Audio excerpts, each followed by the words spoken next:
We will do anything you desire, anything at all, just ask. Why should I believe you? Because we live to serve you. Please command us. Virginia, 1835. The world she was born into had already decided everything for her. All right, let's dance.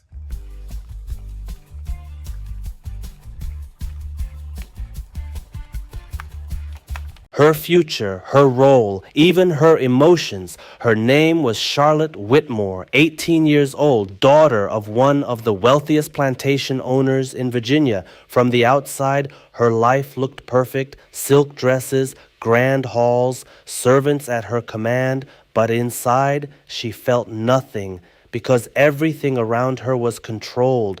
Even kindness felt artificial, even smiles felt rehearsed. She grew up watching people obey, not because they respected her, but because they had no choice. And deep down, that made her feel empty. When her father gifted her something on her 18th birthday, she expected jewelry or land or status. Instead, he gave her something else. 3 men, he said calmly. They will serve you now. Charlotte didn't understand at first, until they brought them in. 3 men, different, but similar in one way. They stood in silence, controlled, careful. The first one was Samuel, tall, quiet, observant. His eyes noticed everything, but revealed nothing. The second was Isaac, stronger, more direct. His presence filled the room, not with fear, but with weight. The third was Noah, calm, too calm, like someone who had already accepted life as it was. They belong to you now, her father said. Those words stayed with her. Belong. That night, Charlotte couldn't sleep, not because of fear, but because of a question. What does it mean to belong to someone?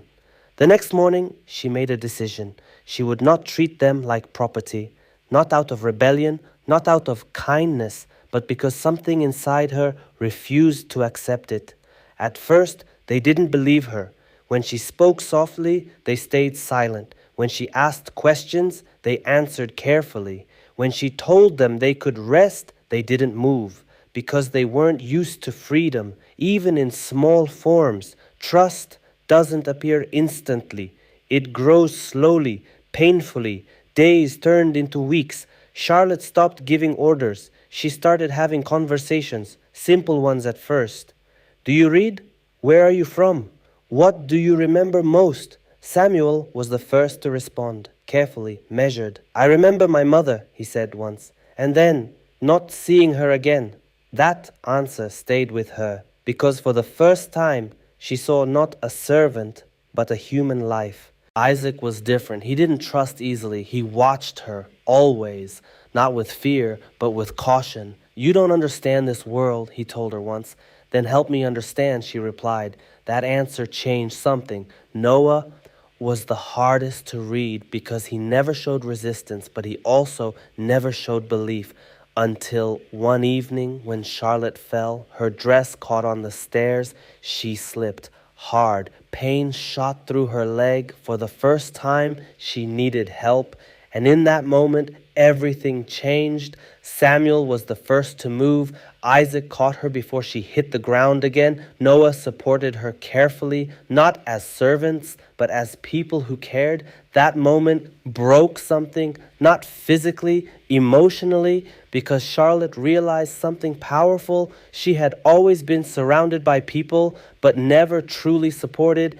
And now, the 3 men she was supposed to own were the only ones treating her like she mattered. From that day, their relationship changed, not defined, not labeled, but deeper. They spoke more openly, laughed more, shared stories, and slowly, walls fell. Charlotte learned about pain she had never imagined. Loss, separation, silence forced by fear. And they learned something too, that not every person with power uses it to break others. Time passed, and something unexpected began to form. Not a simple romance, something more complex. Connection, respect, understanding, and for Charlotte, something even more dangerous.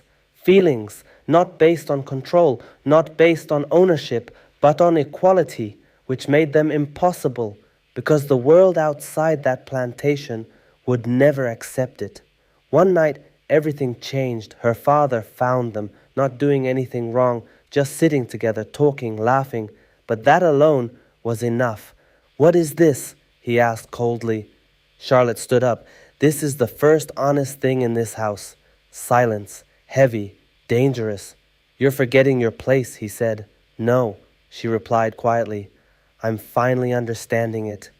That night, choices had to be made, not about comfort, about truth, because love, real love, doesn't grow where control exists, and respect cannot live inside ownership. Charlotte knew one thing. If she stayed, nothing would change. If she left, everything would. And for the first time in her life, she chose something for herself. Not status, not approval, but truth. What happened next was not easy, but it was real.